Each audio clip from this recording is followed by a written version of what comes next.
Assalamualaikum, balik lagi di BDS Part 2, bincang tentang Siroh.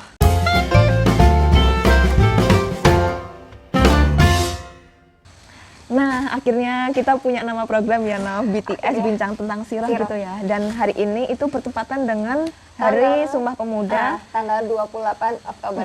Betul. Dan karena ngomongin tentang pemuda nih, makanya kita hari ini mau bahas tentang Siroh, khususnya part di mana Rasulullah masih muda gitu. Masa-masa produktif ya. Jadi memang kita mau membahas perjalanan Rasulullah SAW yang pertama ke Syam dan usahanya mencari rezeki. Nah, tapi sebelum kita bahas lebih lanjut, ada pertanyaan yang sebenarnya kita juga nggak pernah menanyakan ini ya. Dan terfikirkan ketika terfikirkan baca buku ini. Sirah lagi. Pertanyaannya adalah, kenapa Rasulullah mengembala kambing? Karena Rasulullah itu waktu remaja udah mulai bekerja dan bekerjanya itu menggembala kambing ya. Di sini tuh ada pertanyaan, kenapa sih kok Rasulullah itu menggembala kambing? Nah, Oke. Kalau kita flashback cerita Rasulullah saat itu, Rasulullah itu mulai diasuh pamannya dan mulai ikut berdagang itu pada umur 12 tahun gitu. Jadi kan kita tahu kalau Rasulullah itu sejak kecil ditinggal oleh bapaknya. Bahkan dalam kandungan ya. Dalam kandungan. Setelah itu kan diasuh oleh kakeknya. Ibunya, kakeknya. Iya, ibunya terus kakeknya. Nah, ketika dalam pengasuhan kakeknya ini, Nabi Muhammad itu diasuh oleh kakek yang kaya gitu. Dan kakeknya ini adalah seorang pemuka yang mana sering menjamu tamu-tamu gitu. Atau istilahnya tuh kalau dalam buku ini tuh hujaj gitu. Orang yang sering datang ke tempat tersebut, kemudian kakeknya ini tuh menjamu para tamunya itu gitu. Dan setelah kakeknya meninggal, diasuh oleh pamannya, Abi Thalib ya.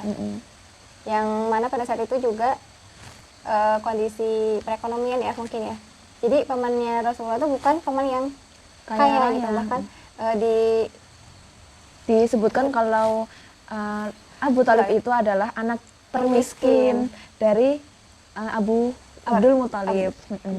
Jadi Abu Thalib itu anak yang paling miskin gitu di antara anak-anak Abdul Muthalib lainnya gitu. Dan Rasulullah memilih memang tinggal bersama Abu Thalib. Dan Abu Thalib itu ternyata punya banyak anak ya, Mbak. Iya. Bukan cuma ngurus Rasulullah aja. Ternyata ada 11 anak gitu. Jadi emang banyak sekali ya ternyata.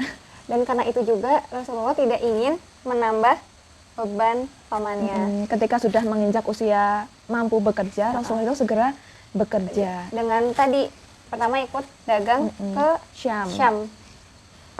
Waktu perjalanan ke Syam ini, pamannya dan Rasulullah itu bertemu dengan seorang pendeta. Waktu itu namanya Buhairo gitu ya. Ada yang menyebutkan Buhairo, ada yang menyebutkan Bahiro gitu. Kalau di buku ini itu Bahiro gitu ya.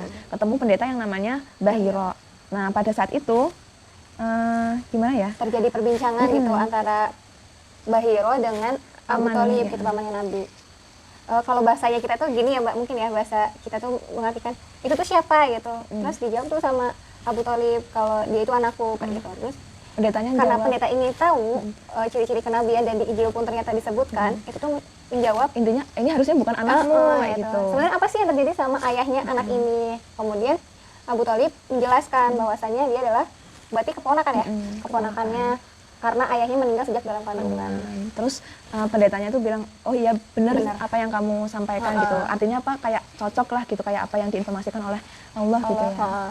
Dan akhirnya Bahiro menyarankan kepada Abu Thalib untuk segera kembali ke Mekah ya, karena ketika suatu saat nanti gitu ya Rasulullah akan memegang amanah besar.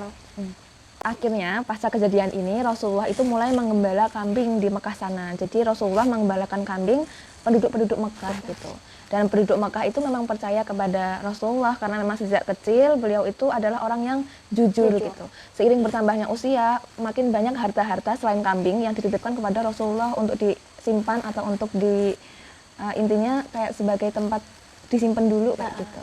Karena saking percayanya, makanya Rasulullah itu punya julukan Al-Amin. Nah, yang kita mau bahas di sini adalah fokusnya kenapa Rasulullah menggembala kambing. Ternyata di balik itu ada apa sih gitu. Kita cek satu-satu. Yang pertama, Rasulullah itu akhlaknya baik. Lewat usaha Rasulullah menggembala kambing, Allah itu ingin menunjukkan bahwasanya Rasulullah itu adalah orang yang akhlaknya baik karena beliau itu tahu bagaimana caranya untuk menghormati pamannya, untuk membantu pamannya gitu. Yang saat itu dalam keadaan yang istilahnya pas-pasan gitu ya, karena tanggung jawabnya tuh banyak sekali gitu.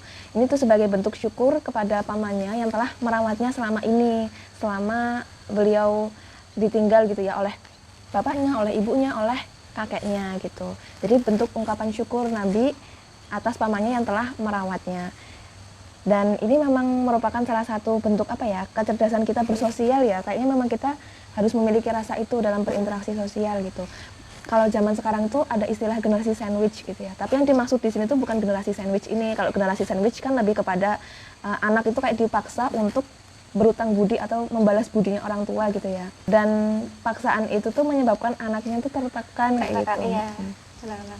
Tapi kalau di sini tuh bukan generasi sandwich, tapi lebih tepatnya gimana kita berbuat baik kepada orang lain, gimana kita memuliakan orang lain. Yang kedua, ternyata Rasulullah itu mengajarkan kita untuk produktif sejak dini kali ya, bahasanya. Sejak kita sejak mampu. masih muda gitu ya. Sejak Jadi muda. masih muda kita gunakan segala tenaga kita yang kita punya gitu ya untuk bisa menghasilkan sesuatu. Kayak tadi kalau misalkan kita kaitin dengan ceritanya Mbak Wita gitu ya, untuk berbalas budi di samping itu Rasulullah juga mengajarkan bahwa apa yang Allah ajarkan kepada kita adalah harta manusia yang terbaik, yaitu harta yang diperoleh dari usahanya sendiri. Makanya Rasulullah itu bekerja sejak muda, karena ini paham harta manusia yang terbaik itu adalah harta yang dihasilkan oleh diri sendiri. Nggak nunggu belas kasihan, nggak nunggu sedekah, dan nggak nunggu dikasihani lah intinya. Terlebih minta-minta gitu ya.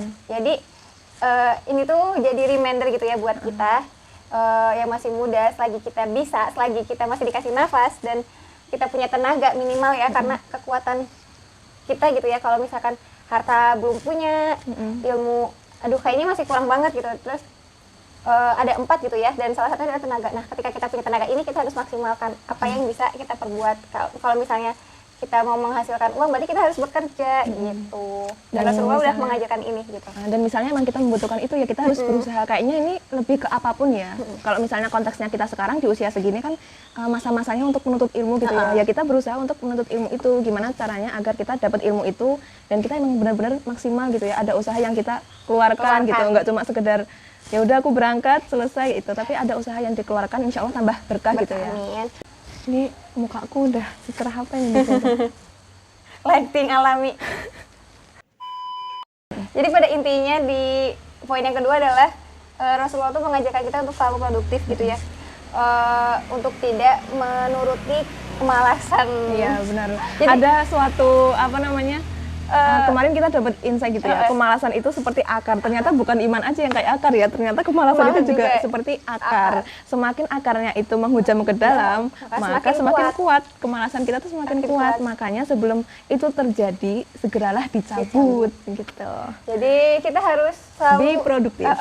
Awal dari produktif adalah paksakan gitu ya, memaksakan. Apa istilahnya kalau di kalau di Tegal tuh kan males poli itu tuh bahasanya tuh sungkan gitu ya. Terus kalau aku tuh kalau udah sungkan banget gitu ya, udah males banget, Allahumma kansa, Allahumma ya Allah, sungkan-sungkan dipaksa. Gitu Mbak. Kalau yang ketiga gimana nih? Kalau yang ketiga itu kita kan tahu nih, Nabi itu tugasnya adalah berdakwah, yang mana dakwah itu secara umum diartikan sebagai mengajak kepada yang ma'ruf, mencegah dari yang mungkar. Intinya mengajak kepada kebaikan dan kebenaran gitu.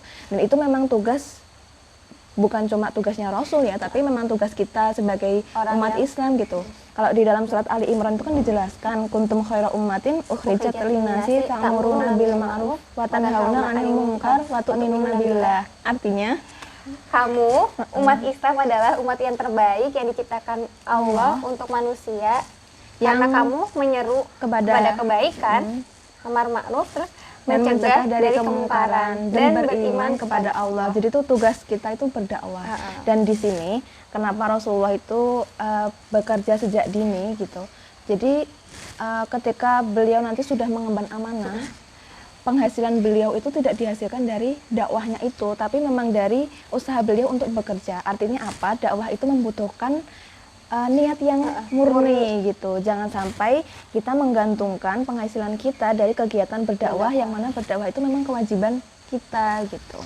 Jadi usahakan kita itu memiliki penghasilan yang mampu menopang kebutuhan hidup kita dan juga menjaga martabat kita gitu sebagai manusia gitu. Ini juga pesan buat aktivis dakwah, jangan sampai tidak bekerja gitu ya. Bermaisahlah. Selagi masih berdakwah, dan berdakwah itu konteksnya luas banget, nggak harus kita berdiri di depan mimbar kita pegang mic segala macam, tapi kebaikan atau kebenaran sekecil apapun yang kita ajak, yang mana kita tuh ngajak teman untuk melakukan hal itu tuh udah dakwah gitu. Kalau hadis Rasul bilang gitu ya, kalau bahwasanya sampaikanlah dari walau satu ayat gitu.